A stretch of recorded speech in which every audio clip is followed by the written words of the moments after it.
Welcome to my channel Shruti and মামাস world. আজকে আমি তোমাদের সঙ্গে শেয়ার করব বেবিদের ঠান্ডা কাশির সমস্যা হয়ে থাকলে কিভাবে আমরা হোম রেমেডির মাধ্যমে বেবিদেরকে দ্রুত সারিয়ে তুলতে পারি।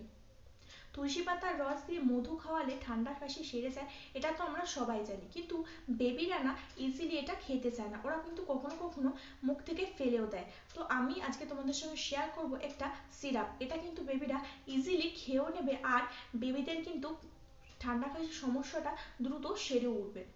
একটি মাসাজ অয়েল, এই মাসাজ অয়েলটা কিন্তু বেবিকে শীতকালে যদি আমরা নিয়মিত ব্যবহার করাই তাহলে কিন্তু বেবির না ঠান্ডা কাশির সমস্যার থেকে অনেকটা দূরে থাকে।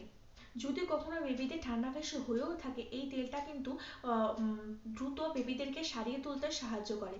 তো চলো তোমাদেরকে দেখিয়ে দিই এই হোম রেমেডি দুটো। Remedy number 1, syrup recipe. সিরাপটা তৈরি করার জন্য আমি এখানে নিয়ে নিয়েছি 1 গ্লাস জল। জলটা প্রায় ফুটে উঠলে অ্যাড করে দিচ্ছি হাফ চামচ হলুদ গুঁড়ো, আর অ্যাড করে দিচ্ছি আদার কুচি, আর নিয়ে নিয়েছি তুলসী পাতা। তুলসী পাতাটা আগের থেকে ভালো করে কিন্তু পরিষ্কার করে ধুয়ে নিতে হবে, যেহেতু এটা আমরা বেবিদের জন্য বানাচ্ছি। তুলসী পাতায় কিন্তু প্রচুর ওষুধি গুণাগুণ থাকে, যা কিন্তু বেবির শরীরের ভিতর থেকে গরম রাখতে সাহায্য করে। আর এখানে মিষ্টির জন্য ব্যবহার করছি তাল মিশ্রি। এই মিষ্টি মিষ্টি ভাবের জন্য কিন্তু বেবিরা খুব ইজিলি এই সিরাপটা খেয়ে নেবে। আর আমি এখানে অ্যাড করে দিচ্ছি 3-4টে গোলমরিচ, আর একটা লবঙ্গ, আর একটা ছোট এলাচ। গ্যাসের ফ্লেমটাকে লো রেখে আমি এই সিরাপটা প্রায় 5 মিনিট একটু ফুটিয়ে নিচ্ছি, তারপরে কিন্তু রেডি। তো দেখো আমার সিরাপটা কিন্তু একদম রেডি।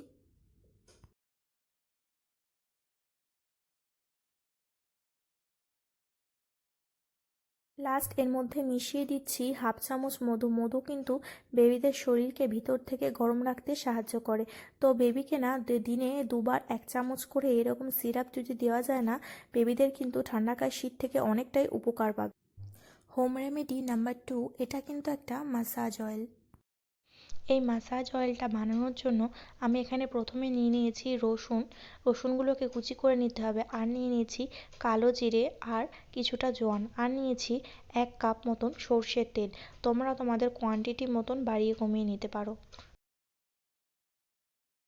সর্ষের তেলটা গরম হয়ে এলে আমি এর মধ্যে অ্যাড করে দিচ্ছি সমস্ত উপকরণগুলো। গ্যাসের ফ্লেমটা কিন্তু আমি এখানে আস্তে রেখেছি, যাতে চট করে পুড়ে না ওঠে। রসুনে যেহেতু প্রচুর পরিমাণে অ্যান্টিঅক্সিডেন্ট থাকে, যা কিন্তু বডির ইমিউনিটি পাওয়ার বাড়াতে অনেকটা সাহায্য করে। এই অয়েল দিয়ে বেবিকে মাসাজ করলে না বেবির শরীরটা কিন্তু কিছুটা গরমও থাকে।